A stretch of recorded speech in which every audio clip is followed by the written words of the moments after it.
I'm Ken Rogers. On this week's program, we get an update on this year's Kansas wheat harvest as we head to central Kansas and talk with Doug Keesling from the Lyons area. We'll also have features from the Kansas Soybean Commission, Kansas Department of Agriculture, and Kansas Grain Sorghum, along with the weekly update from the Kansas Livestock Association and market information from Pinion. Kansas Ag Report brought to you in part by the Kansas Soybean Commission, the Soybean Checkoff, progress powered by Kansas farmers. Kansas Farm Bureau, a grassroots ag organization representing the state's farm and ranch families since 1919, kfb.org. And the Kansas Wheat Commission, lending in the adoption of profitable innovations from wheat, online at kswheat.com.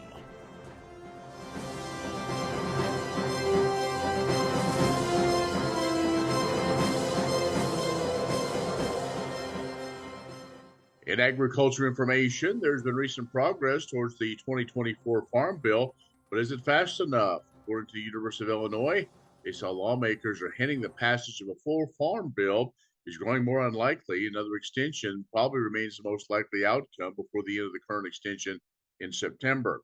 Senate Ag Chair Debbie Stabenow pessimistic that the House-passed Ag Bill will make it out of the Senate as well because of cuts of nutrition spending and moving the climate guide rails in the Inflation Reduction Act funding. Several industry experts point out that the bill is unlikely to pass because lawmakers have only completed a small portion of the necessary steps to pass a bill. There are still 8 more steps to go. Kansas State University researchers and representatives of Kansas Wheat publishing updated findings on the value of feeding wheat to pigs. What they found, good news for swine producers as well as wheat growers. Joel DeRoshi said the data collected from 2014 to 2020 suggests that wheat's mean energy content, 99 to 98% of corn for digestibility energy and metabolizable energy, respectively, said. Bottom line is wheat can be used at a similar rate as corn in those areas where wheat is available without a major decrease in the diet energy density. Wheat folks say the use of wheat as a co-product for the milling industry is common practice in feeding livestock for wheat. Many different classifications for co-products like wheat middlings, wheat mill run, wheat shorts, and wheat red dog. K-State formed a partnership with Kansas Wheat to update what is known about the nutritional value of wheat and those co-products. Aaron Harries, Vice President of Research and Operations, says that in particular the products have high phosphorus content that results in less supplemental phosphorus in the diet and reduces costs for producers. We will get that update from this year's Kansas wheat crop and the harvest in central Kansas when we return on the Kansas Ag Report. The Kansas Ag Report brought to you in part by Kansas Grain Sorghum, growers working together. Learn more at ksgrainsorghum.org. Grass and Grain, online or in the mail, keeping Kansas farmers informed for over 60 years. grassandgrain.com.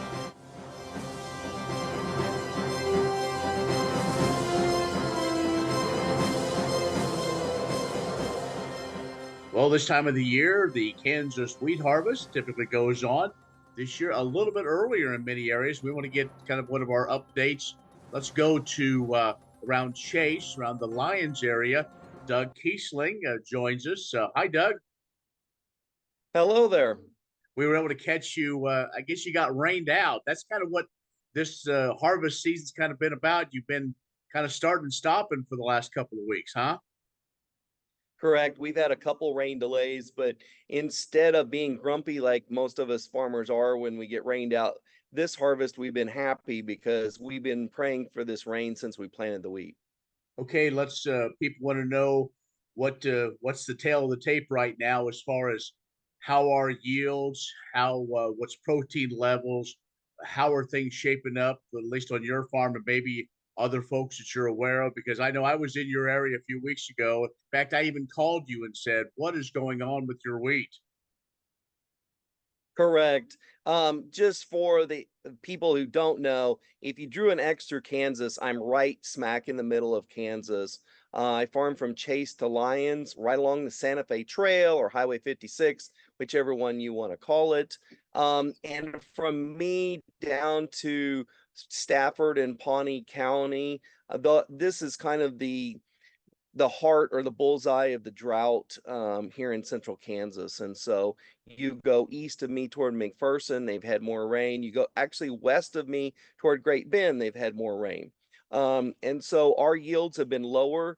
Going into before harvest started, my expectations was we were going to abandon some and not even harvest it, which thankfully we have not had to do any. Last year, we abandoned 2/3 of our weed on our farm. So we're just thankful to harvest something. Um, this year, the yields are coming in better than we expected. We did have freeze damage and drought stress both, and you can tell where the freeze damage was in the fields. They're lower. We're talking 20 bushel wheat there. In the better ones that got rains that were spotty, because a lot of us farmers are dealing with spotty rains. One field gets it, the other one doesn't. We're getting yields up closer to 50 bushels on those better ones. So that's kind of our range. That is a lot better than I expected going into harvest. So I'm very thankful for those blessings. Proteins are a little bit all over the board, like most years, but we have a lot of 13s, 14s, 15s. We even had one load of 16 point something proteins. And so because of our drought stressed wheat, the proteins were up.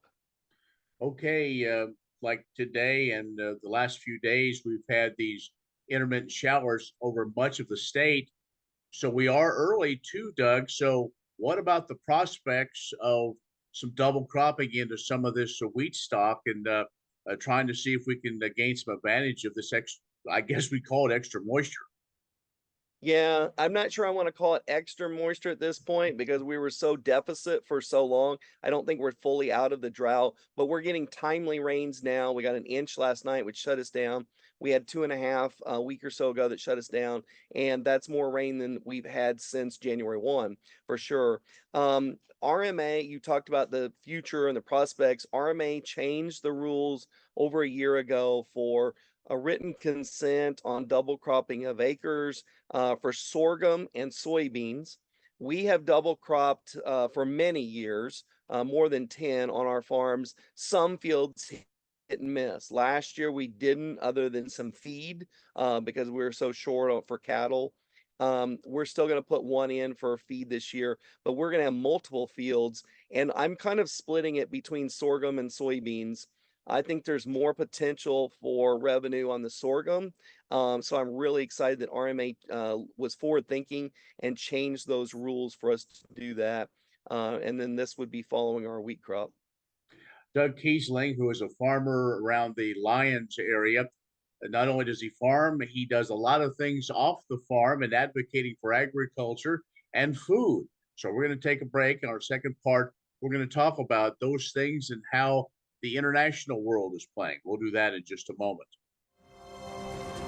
Kansas Ag Report brought to you in part by the Kansas Livestock Association, supporting members' business interests and meeting consumer demands. KLA.org. Oldie Seed Farms, carrying soil-specific seed. Find them on the web at oldieseed.com. That's OHLDE seed.com. And Kansas Corn, building the future at kansascorn.com.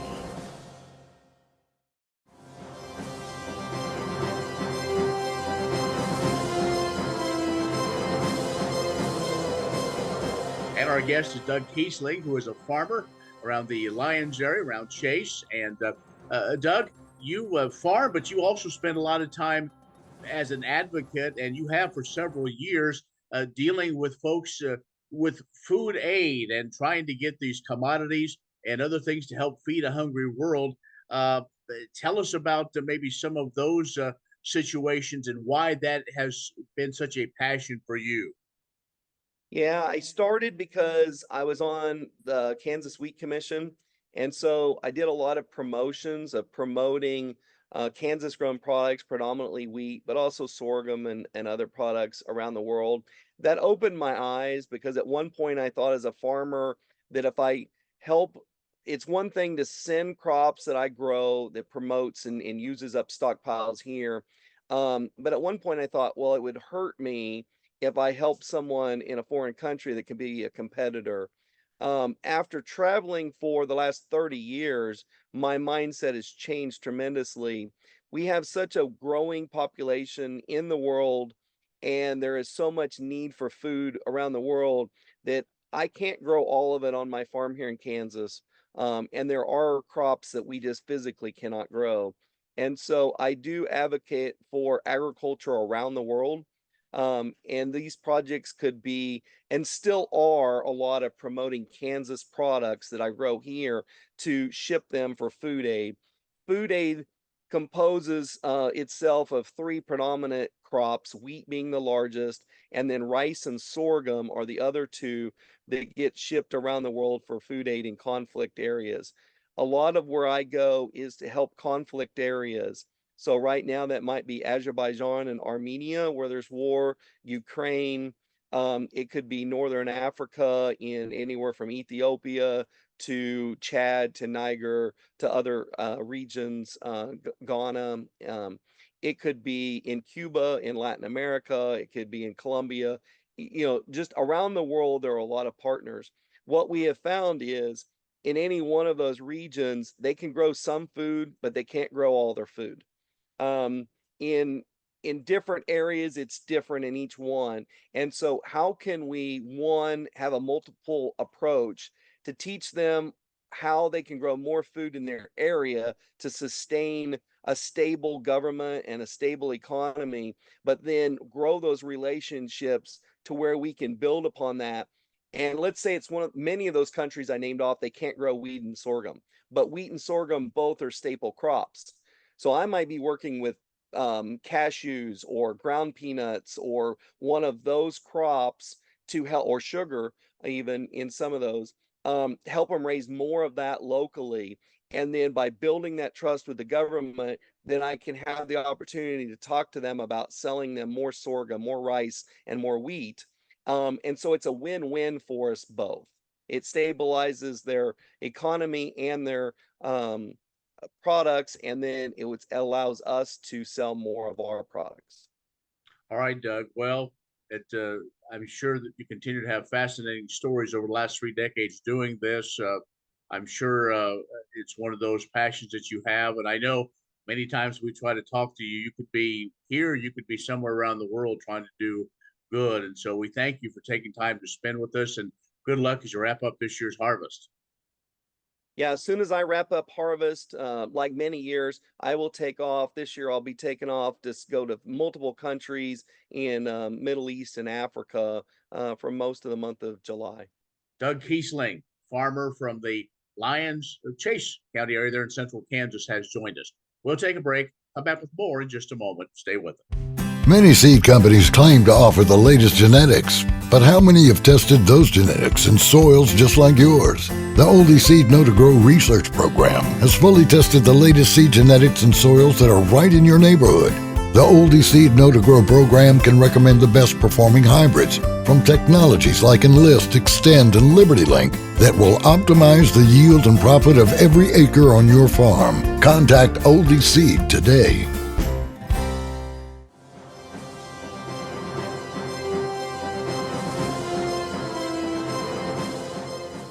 Kansas has seen growth in the dairy industry in recent years, and the Kansas Department of Agriculture will be celebrating dairy this month, as the governor has officially declared that June 2024 will be recognized as Kansas Dairy Month.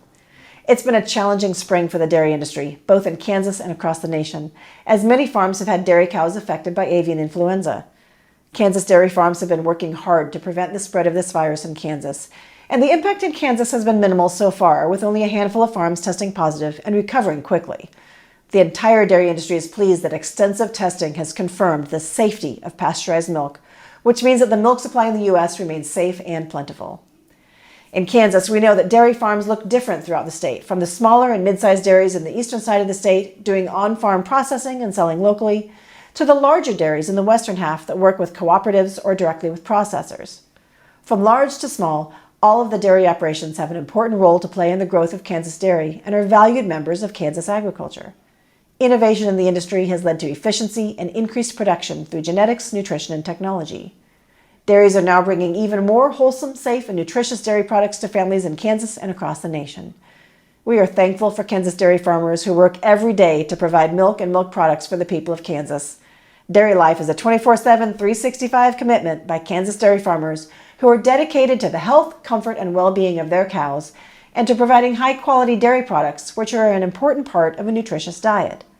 So join us and enjoy Kansas milk, cheese, yogurt, and ice cream as we celebrate the important contributions of the Kansas dairy industry during Kansas Dairy Month this June. Grain sorghum is one of the most important cereal crops worldwide, and Kansas leads the nation in its production. Over the years, sorghum has been either exported, used in animal feed domestically, or for other industrial uses. Recently, its use in the ethanol market has seen tremendous growth, with 30% of domestic sorghum typically going to ethanol production. Kansas Grain Sorghum is committed to sorghum research, market development, and education. Learn more at ksgrainsorghum.org.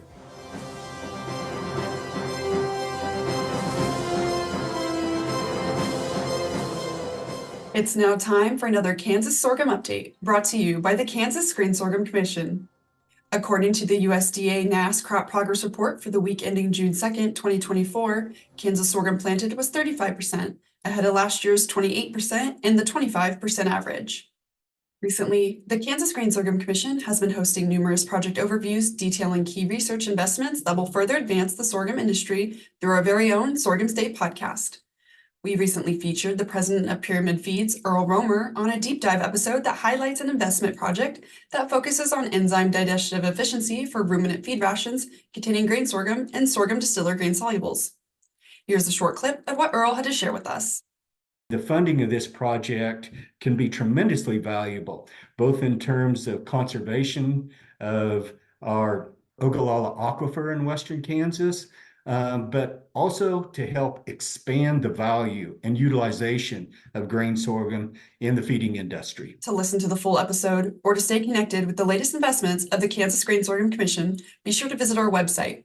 It'll lead you to our resources, including our podcast episodes and digital newsletter archives.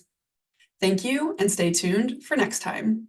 What does a brighter, more sustainable future look like in our cities and towns, and how do we get there? When New York needed an alternative fuel source to reduce carbon emissions, the city found what it needed in biodiesel made from U.S. soybean oil.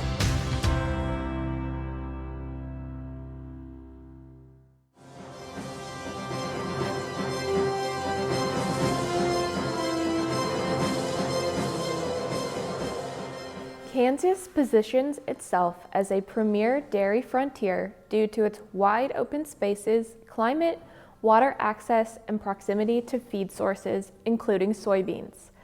This is one of the fastest growing dairy states, currently sitting at 17th in production. Around 176,000 dairy cows reside in our state, according to current USDA survey numbers. Those dairy cattle consumed 165,000 tons of soybean meal in 2022, meaning dairy has taken the top spot for soybean meal consumption in Kansas. In addition to generating jobs and supporting small communities, the dairy industry in Kansas directly contributes a value of nearly $798 million to the economy, according to USDA. Including indirect and induced effects, the total impact reaches $1.4 billion in value. Dairy exports in 2020 totaled $124 million. The industry, already having achieved incredible growth over the past 25 years, continues to add about 3,500 dairy cows per year. Now, 75% of the milk produced within state lines is also processed in Kansas. This leads to greater economic power from retaining the impact of value-added processes. According to the National Soybean Checkoff, the United Soybean Board, soybean meal is highly digestible and provides affordable protein and energy for dairy cattle. Like with most livestock, the amino acids found in soybean meal greatly benefits dairy breeds. The cattle can convert the amino acids into nutrients that aid in milk production. Recent research posted on soymeal.org even dives into the effects of feeding high oleic soybeans, or those beans developed to provide greater oil content, to dairy cattle as a means to increase milk fat. June is National Dairy Month. Next time you enjoy your favorite dairy product, think about the soybeans involved in the process of making that product. Imagine turning soybean oil, used cooking oils, and waste animal fats into fuel so amazing it drives U.S. jobs and our economy forward. Learn more about biodiesel at americasadvancedbiofuel.com. What if U.S. soybean meal were more than a commodity? If seed companies and the soybean checkoff built a better variety? That future is here. The time is now. To meet end-user demands, the soybean checkoff is investing in the compositional quality of soybeans, including meal. A message from the Kansas Soybean Commission, the soybean checkoff, progress powered by Kansas farmers.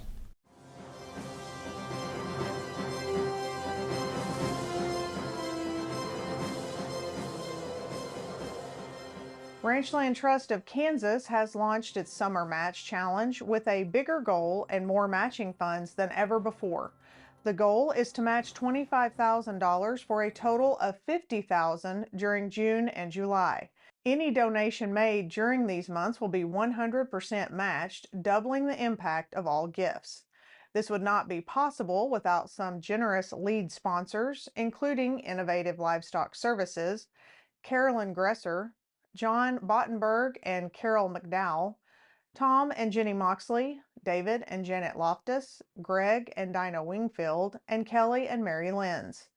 RTK's mission is to preserve Kansas's ranching heritage and open spaces for future generations through the conservation of working landscapes. This is accomplished by working in cooperative agreement with voluntary ranchers and conservation partners to create perpetual conservation easements. Those who would like to join the lead sponsors in protecting Kansas's grasslands and the ranching way of life through the Summer Match Challenge can visit ranchlandtrustofkansas.org to donate. The Ranchland Trust of Kansas is recognized as a 501c3 nonprofit organization, so donations may be tax deductible. The Kansas Wheat Innovation Center in Manhattan is rediscovering ways to get improved varieties and new genetics in the hands of farmers faster. Grower-led and checkoff-funded research initiatives are bringing about positive change. This grassroots leadership provides a strong voice in Topeka and Washington, D.C. Now is the time to partner with Kansas Wheat in moving wheat forward. Kansas Wheat Commission and Kansas Association of Wheat Growers. Farmers investing in their future and yours. Log on to rediscoverwheat.org. Kansas Corn reminds you that E15 fuel is the right choice for every kind of driver. For the car enthusiast, E15 has higher octane. For the thrifty driver, E15 is priced lower than regular unleaded.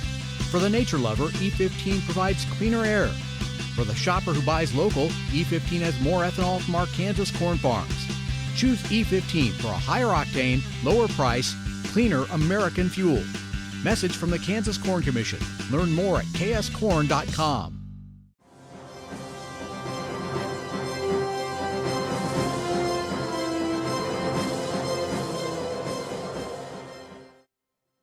Good morning.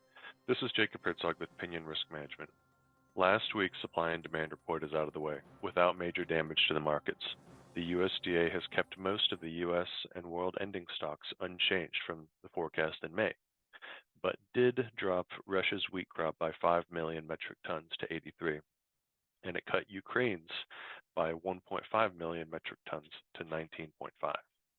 Now, outside of last week's USDA report, old crop values have been gaining slightly on new crop. Demand for U.S. old crop corn continues to rise and to be competitive. And with Brazil's bean supplies tight, we actually see bean exports from the Pacific Northwest are cheaper for China than importing them from South America. Now in Washington, the Fed has kept rates unchanged, with a forecasted cut sometime this year and potentially 4 in 2025. Now, with all this behind us, the trade looks to the extended weather forecast and the June 28th USDA report. I believe most in the trade are expecting to see a slight decrease in corn and an increase in bean acres. But again, if that is the expectation, the trade will need to see an upset for a major price swing. Of course, weather is basically going to trump almost everything, as it usually does. Current forecasts out east call for much above average temperatures and more or less about on average precipitation. Now, it feels like it will come down to the forecast either adding to or taking out of forecasted rainfall. More rain, less heat, markets will likely fall. Less rain, more heat, they will likely rally. I know it's obvious, and we all basically know how it works every June, July, August weather markets. Caution is advised for the next couple months on the marketing side. If you would like to talk to somebody about a plan, you can reach us at 888-452-8751. I'm Jacob Herzog with Pinion Risk Management. Many seed companies claim to offer the latest genetics, but how many have tested those genetics in soils just like yours? The Oldie Seed Know to Grow research program has fully tested the latest seed genetics in soils that are right in your neighborhood. The Oldie Seed Know to Grow program can recommend the best performing hybrids from technologies like Enlist, Extend, and Liberty Link that will optimize the yield and profit of every acre on your farm. Contact Oldie Seed today. You support your family, your church, and your community. And you do it because you love it. But don't forget, your mental health is just as important as your physical health. It's just hard for, especially a male my age, to just admit I'm not feeling right, because that's not how we're brought up. There is no shame in asking for help. There is help for anyone struggling with mental health. Text or call 988 to be connected to the National Suicide Prevention Lifeline. Talk to someone. Above all, don't suffer in silence. For more resources, visit kfb.org/Rural Minds Matter. That's our show this week. Thank you so much for joining us. You can be social on our web page at kansasagreport.net or on our social media channels. I'm Ken Rogers. Thank you so much for joining us. We'll be back next week on the next Kansas Ag Report.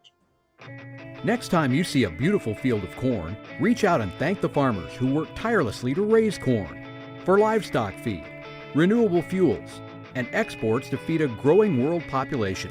The farmers on the Kansas Corn Commission work for Kansas Corn with grower-funded checkoff dollars that support foreign and domestic market development, research, promotion, and education to expand opportunities for Kansas farmers. To learn more, visit kscorn.com. The Kansas Wheat Innovation Center in Manhattan is rediscovering ways to get improved varieties and new genetics in the hands of farmers faster. Grower-led and checkoff-funded research initiatives are bringing about positive change. This grassroots leadership provides a strong voice in Topeka and Washington, D.C. Now is the time to partner with Kansas Wheat in moving wheat forward. Kansas Wheat Commission and Kansas Association of Wheat Growers. Farmers investing in their future and yours. Log on to rediscoverwheat.org.